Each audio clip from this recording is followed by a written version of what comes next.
When most people discuss a cold land environment, they usually think of the classic Arctic environment, even though a cold land environment can exist over any region you fly. A cold land environment exists when the temperature is cold enough to cause harm to the body. Hypothermia is the greatest threat in a cold land environment. It most commonly occurs in temperatures that are just under 50 degrees Fahrenheit. A little sweat, a little wind, plus inadequate clothing can add up to trouble. A big problem in flying over cold land environments is that most crews dress for comfort in the cockpit and not for the outside environment. If the aircraft goes down, the result is an unprepared crew in a hostile environment. The human body is best suited for tropical or semi-tropical areas. Maintaining proper body temperature in a cold land environment will be your top priority. An unprotected human being cannot withstand extreme temperature changes. As the ambient temperature drops, the body core temperature also drops. This is known as hypothermia. To understand how hypothermia manifests itself, we must first understand how the body maintains its normal core temperature. Through the process of metabolism, the body core maintains an average temperature of 98.6 degrees Fahrenheit. As long as heat loss does not exceed heat buildup, the body will function normally. However, if heat is lost from the body too quickly, it will lower body core temperature. As the body core temperature drops, so does mental and physical efficiency. Heat is lost from the body through 4 different mechanisms: radiation, conduction, convection, evaporation. Radiation is the transfer of heat waves from the body to the environment or from the environment back to the body. Radiation is considered the primary cause of heat loss. An example of radiation would be to expose a person to a cold environment without adequate protection. Since up to 50% of body heat loss occurs through the head and neck, exposing these areas could cause a rapid loss of body core temperature. This is why it is imperative to keep the head and neck areas covered while in a cold land environment. Conduction is simply the movement of heat from one object to another. One reason why survival experts suggest that survivors evacuate the fuselage when temperatures are below 10 degrees Fahrenheit is that the cold metal will draw the body temperature down through conduction. It is even more dangerous to handle liquid fuel at low temperatures. Unlike water, the liquid fuel will not freeze at 32 degrees Fahrenheit, so whatever temperature it is exposed to will be the temperature of the fuel. If the temperature is well below zero, coming into contact with the fuel can cause instant frostbite. Convection is described as heat movement by means of air or wind to or from an object or body. Through radiation and conduction, the human body is always warming a thin layer of air next to the skin. The temperature of this layer is nearly the same as that of the skin. If this layer stays next to the body, it provides an insulative layer that helps to keep the body warm.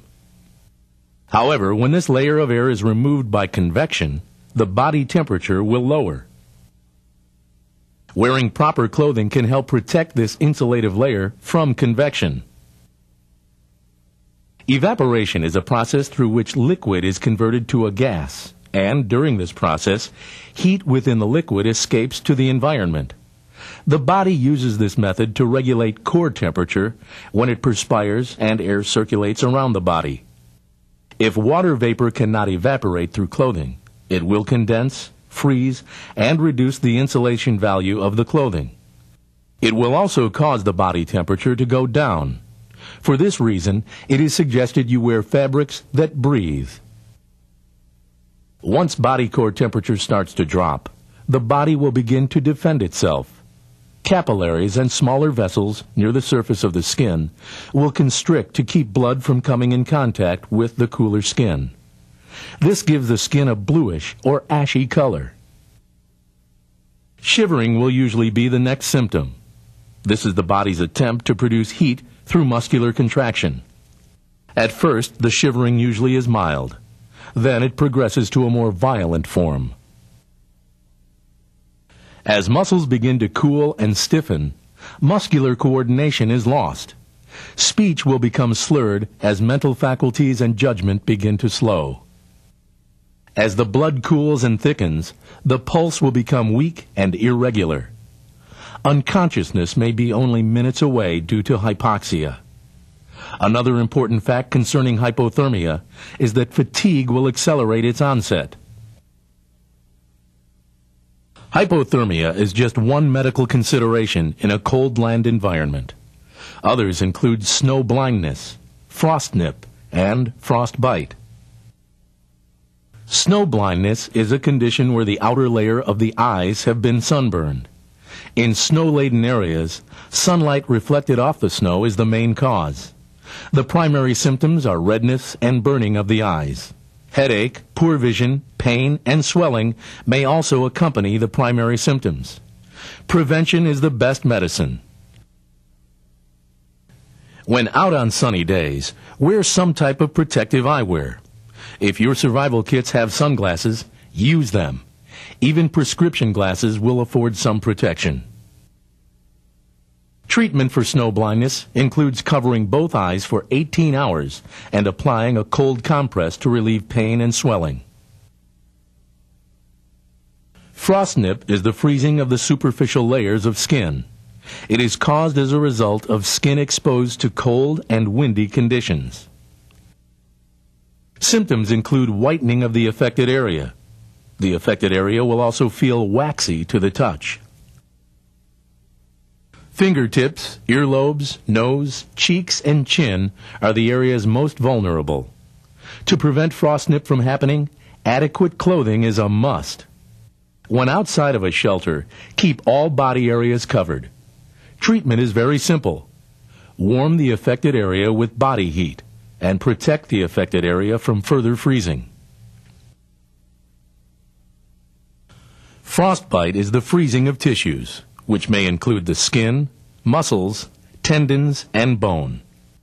When the cells in tissue freeze, all cellular activity ceases.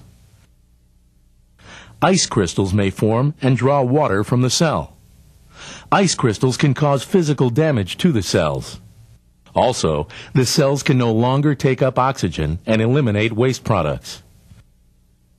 Some symptoms of frostbite include a waxy skin color and skin texture that is resilient to the touch.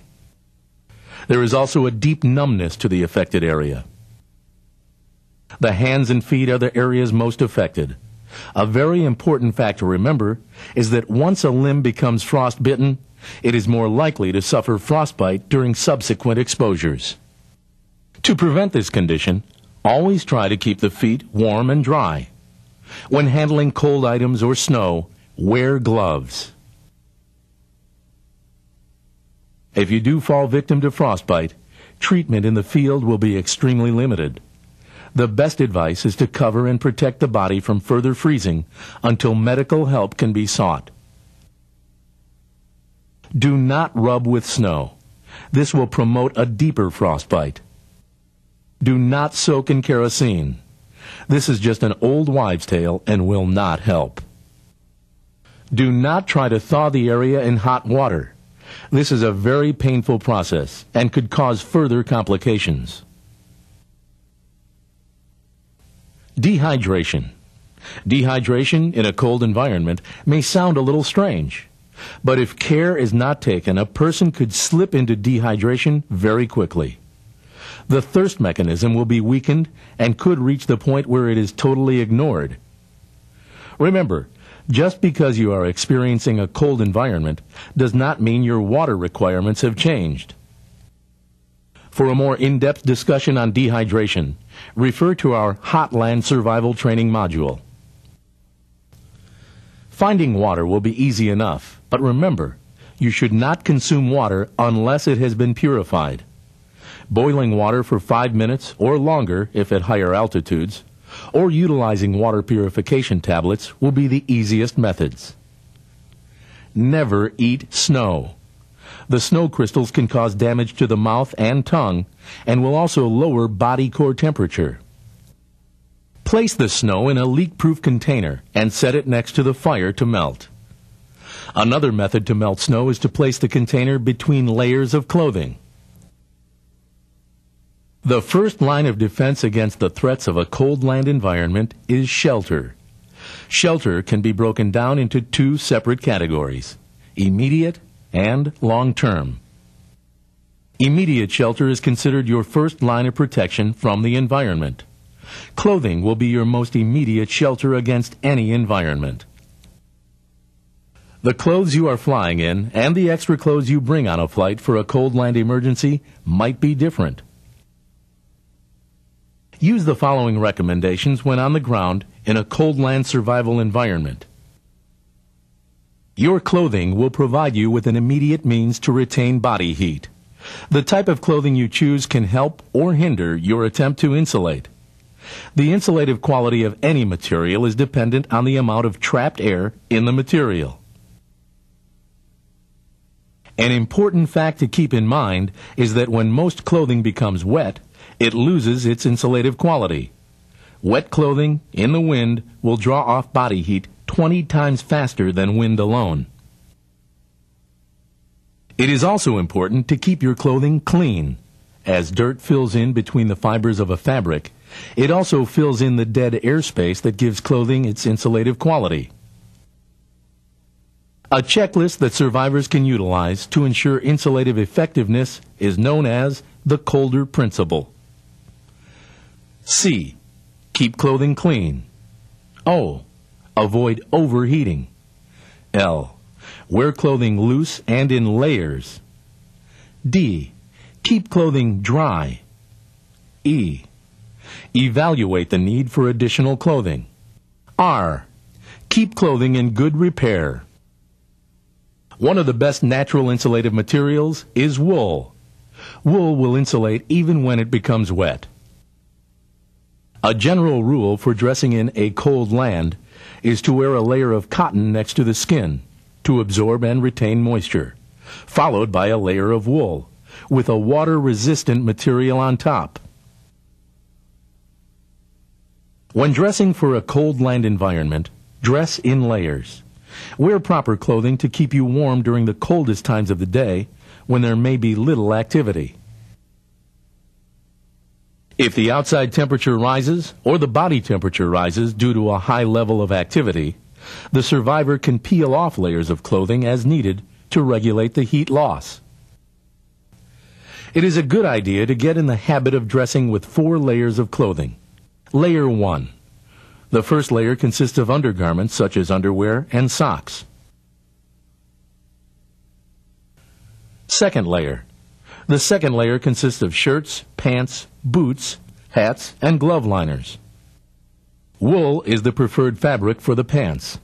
Cotton and denim should be avoided due to their poor insulative quality when wet. Boots should be fitted properly.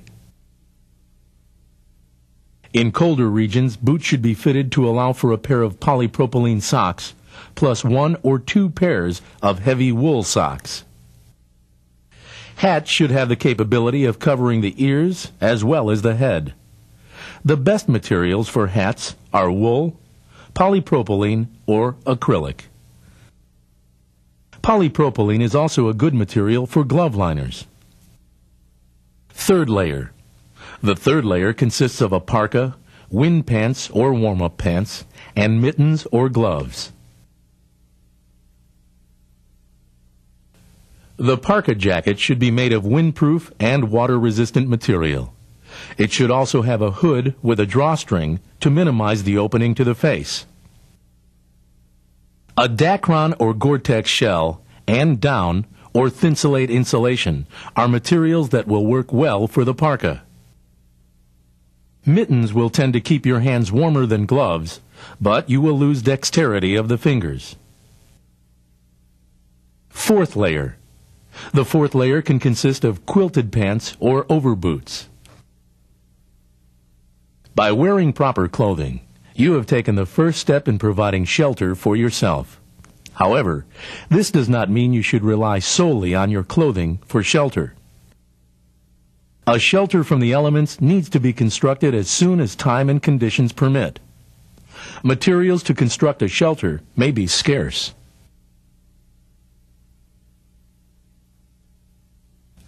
It is important to keep in mind that if the temperature is below 10 degrees Fahrenheit, shelter other than the aircraft should be sought.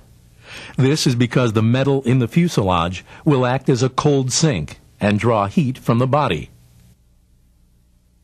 Natural formations can also shield survivors from the elements. These natural shelters can consist of overhanging ledges, fallen logs, or caves. Another readily available shelter is the life raft. If available, it should be inflated to provide protection from the elements. The raft provides the survivor with an alternative source of shelter, which gives immediate protection from the wind. Other forms of immediate shelter can include an emergency poncho, garbage bags, or a solar blanket. No matter what type of shelter is used, here are a few basic guidelines to remember. Location. Stay near the aircraft. Air rescue parties will be looking for the aircraft and any debris. Look for any possible hazards when selecting a site for shelter. Dead trees could lose their tops or limbs and come crashing down on the shelter. Look for the possibility of an avalanche or rockslide area. Because of the risk of flash floods, stay out of dry stream beds. If possible, place the shelter under a tree line to give added overhead protection from the elements. Material. Many aircraft parts can be used for a shelter. The aircraft's interior has many more resources than the exterior. Fabric on the seats, floors, and walls can be readily used. Natural foliage, such as leaves, grass, and tree boughs, are there for the taking. Snow can also be used as material to build a shelter. Although it is very cold, it makes excellent insulation for existing shelters. Fuel source. Stay near the resources needed to maintain a fire. If there is too much distance between the shelter site and the resources, much needed energy will be expended just to maintain a fire. Water source. Being close to a water source is one primary consideration. Although it is wise to stay close to a water source, do not construct the shelter too close to these areas, as they are typically cooler and damper. Signaling. If possible, select a site that will allow a signal to be seen from all directions. As a general rule, if the site obscures your vision, rescuers won't see you. Remember, the most promising signal is the aircraft wreckage. Keep it visible and stay near it. The effectiveness of any shelter lies in its insulation. As previously mentioned, the best insulation, if available, is snow. But if you have covered the shelter with snow, it is no longer an effective signal. Immediate needs for shelter insulation may outweigh visibility considerations. These factors need to be judged on a case-by-case basis. Once inside the shelter, body heat will begin to warm the shelter. Scraping down to bare earth will increase the inside temperature by about 12 degrees, even if it is sub-zero outside. By lighting a candle, it is possible to raise the temperature by another 4 degrees. Keep the shelter just big enough to accommodate you and your co-survivors. This will make the shelter easier to warm. With adequate shelter and implementation of the other priorities of survival, first aid, water, food, and signaling, you should have a successful survival experience with a minimum of discomfort.